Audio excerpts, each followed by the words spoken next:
학실 엄마와 아빠. 첫 딸 학실을 낳은 아내는 전도 부인이 전해준 쪽고금을 들고 일요일마다 집을 뛰쳐나갔다. 증조 할머니를 위시해서 4대가 한 집에 모여 사는 대가족의 외동며느리가 어찌 이런 일을 할 수 있단 말인가. 신주를 모시고 1년에 6번 제사상을 차려야 하는 여자가 아닌가.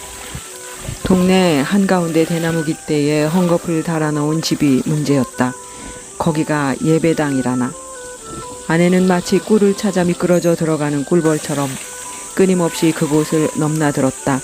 집안 어른들의 성화에다 동네 사람들의 입방아로 학실 아빠는 참아낼 수 없는 지경에 이르렀다. 가문의 어른들이 모여 내린 결정은 제일 쉬운 방법으로 신발을 감춰버리는 것이었다. 하지만 그 다음은 말하기도 싫다. 기가 막혀서. 아내는 버선발로 예배당에 가는 것이 아닌가. 비록 가난하게 살지만 증조부 때는 제법 잘 살았다고 하는 양반 집안의 외동 며느리가 맨발로 밖에 나가다니 말이 되는가. 당신이 서양 귀신을 만나러 가면 죽여버릴 거야. 아내는 물결인 그윽한 눈으로 그를 올려다보고는 아무 소리도 하지 않았다. 밖에 나가지 못하도록 문을 잠그고 울타리 단속을 철저히 했다. 일요일만 되면 아내는 똥마려운 강아지처럼 우란을 맴돌다가 시궁창 밑으로 기어나가는 것이 아닌가. 담과 시궁창 사이에 뚫린 구멍으로 기어나가는 꼴을 숨어 지켜보던 식구들이 혀를 내둘렀다. 시궁창에 더러운 구정물을 뒤집어 쓰고도 아내는 마치 개선장군처럼 예배당으로 향했다. 최후의 수단으로 부엌에서 불을 떼고 있는 아내의 저고리를 걷어올리고 등을 불붙은 부지깽이로 지지기 시작했다. 살이 뿌지직 타들어가도 그녀는 이를 악물었다. 부지깽이를 활활 타는 아궁이 불에 다시 달궈서 등과 팔을 10여 군데 찔러도 아야 소리도 내지 않고 몸을 비틀 뿐이었다. 이래도 예배당에 갈 거냐? 안 간다고 말해. 아내는 눈물을 흘리면서 남편의 눈을 응시했다. 등에 업혀 엄마의 아픔을 지켜보던 아기가 숨이 넘어갈 듯 울어댔다.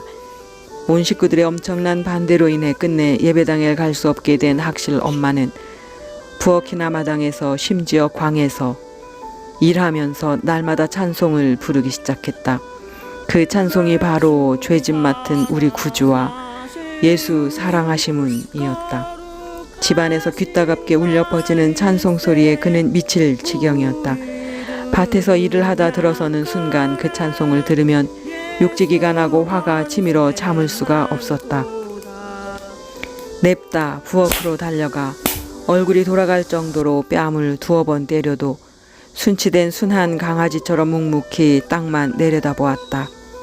하지만 예배당에 가지 않는 것만으로 다행이라 여겼다. 그 조건으로 아내가 집안에서 일을 하면서 하루 종일 부르는 찬송을 늘 들어줘야 했다. 얼마나 많이 들었는지 밭에 나가 일할 적에도 마치 매미가 맴맴 울듯 아내의 찬송 소리는 귓가에 거머리처럼 달라붙어 떨어지질 않았다. 어떤 때는 잠을 자다가 그 찬송 소리에 깨어서 벌떡 일어나 옆을 보면 아내는 곤히 자고 있는데도 그의 귀에는 천둥 소리처럼 힘차게 울려왔다. 그런 와중에 전쟁이 터져 인민군으로 뽑혀 나가게 된 학실 아빠는 격전지에서 포로가 되었다. 싸움이 치열하게 맞붙은 최전선에서 포로들을 처리하기 곤란한 국군들은 가차없이 잡힌 인민군들을 즉석에서 쏴 죽였다. 10명을 한 줄로 굴비를 엮듯이 나란히 세워놓고 일제 사격으로 총살하는 자리에 학실 아빠도 끼어 있었다. 이제 발사하는 명령이 떨어지면 그의 심장에서는 피가 솟구치며 이 세상을 하직하려는 찰나였다. 지휘관의 명령에 따라 군인들이 일렬로 서서 총구를 포로들이 심장에 겨누고 있었다. 그는 마른 침을 꼴깍 삼켰다. 그 순간 학실 아빠의 귀에 아내의 찬송 소리가 천둥처럼 울려왔다. 갑자기 국군 지휘관과 함께 서 있던 미군이 옆의 통역관에게 무엇인가를 속닥였다. 가슴을 향해 겨누어진 총구를 발악도 하지 않고 맹한 눈으로 응시하고 있는 순간에 하필이면 미워 미칠 지경으로 속을 썩여준 아내와 어린 딸 학실이 눈앞에 어른됐다. 아내의 물결인 눈망울에 마음을 쏟고 있을 때 갑자기 통역관이 이렇게 물었다. 예수를 믿는 사람은 앞으로 나와. 이 미군이 예수를 믿는 사람은 공산당이 아니니 죽이지 말라고 한다. 죽음을 기다리던 포로들이 일제히 예수를 믿는다고 소리를 지르면서 앞으로 나와 손을 번쩍 들었다. 통역관이 미군에게 무어라 말하니 이렇게 통역하는 것이 아닌가. 예수를 믿는 증거로 찬송가를 불러야 한다. 진짜 예수쟁이는 앞으로 나와 불러봐라. 모두 힘없이 손을 내리고 뒤로 물러섰다. 그러나 그는 아내가 귀가 따갑도록 늘 부르던 찬송, 귀에 못이 박힌 그 찬송을 부르기 시작했다. 예수 사랑하심은 거룩하신 말일세. 갑자기 주위가 조용해졌다. 또 미군이 장교의 귀에 대고 속닥인다. 이 곡은 널리 알려진 것이라 예수를 믿지 않아도 누구나 다 부를 수 있다고 한다. 다른 찬송을 하나 더 불러야 죽이지 않겠다. 학실 아빠는 아내가 목이 쉬도록 불렀던 죄짐 맡은 우리 구주 어찌 좋은 친군지 3절까지 부르자 갑자기 미군 병사가 브라보를 외치면서 힘차게 손뼉을 치기 시작했다. 죽음에서 생명으로 옮겨지는 순간이었다. 남한에 정착하면서 그토록 핍박하며 구박했던 예배당을 스스로 찾아갔다. 앞으로의 삶은 덤으로 사는 것이기 때문에 거기 가면 아내가 언제나 활짝 웃으면서 반기는 듯했다. 얼마나 많이 통곡하며 가슴을 쥐어뜯었는지. 집에 있기보다 그는 늘 교회에서 밤을 지새웠다. 아내가 가만가만 부르던 찬송의 메아리가 아무도 없는 심야의 성전에서 홀로 침묵 속에 엎드려 있어도 그의 영혼을 잡아 흔들어 놓았다. 성전에 있을 때가 가장 좋았다. 그래야만 숨통이 트였다. 밤마다 성전에 엎드려 아내와 딸 학실을 그리워하면서 기도할 적마다 아내가 불렀던 찬송은 그의 영혼을 흔들었고 살아야 할 소망을 주었다. 특별히 세상 친구 멸시하고 너를 조롱하여도 예수 품에 안기어서 참된 위로 받겠네 하는 구절에 이르면 억제할 수 없는 통곡이 터졌다. 아내는 이 찬송을 부르면서 얼마나 울었을까 생각하면 가엾고 보고 싶고 미칠 듯이 그리웠다. 결국 아내는 사랑하는 남편을 살리기 위해 그토록 극성스럽게 두 곡의 찬송을 불러댄 것이 확실했다.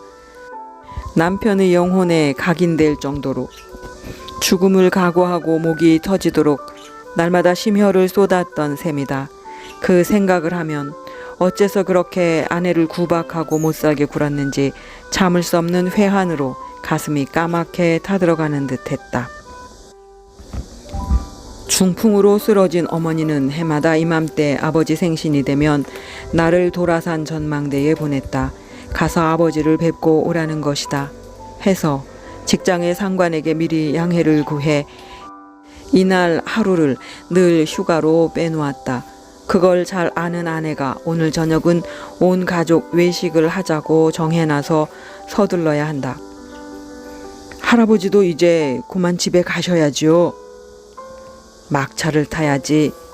북에 살아있을 할망구가 지금도 나를 위해 찬송을 부르고 있을 터이니 더 듣고 갈 거야.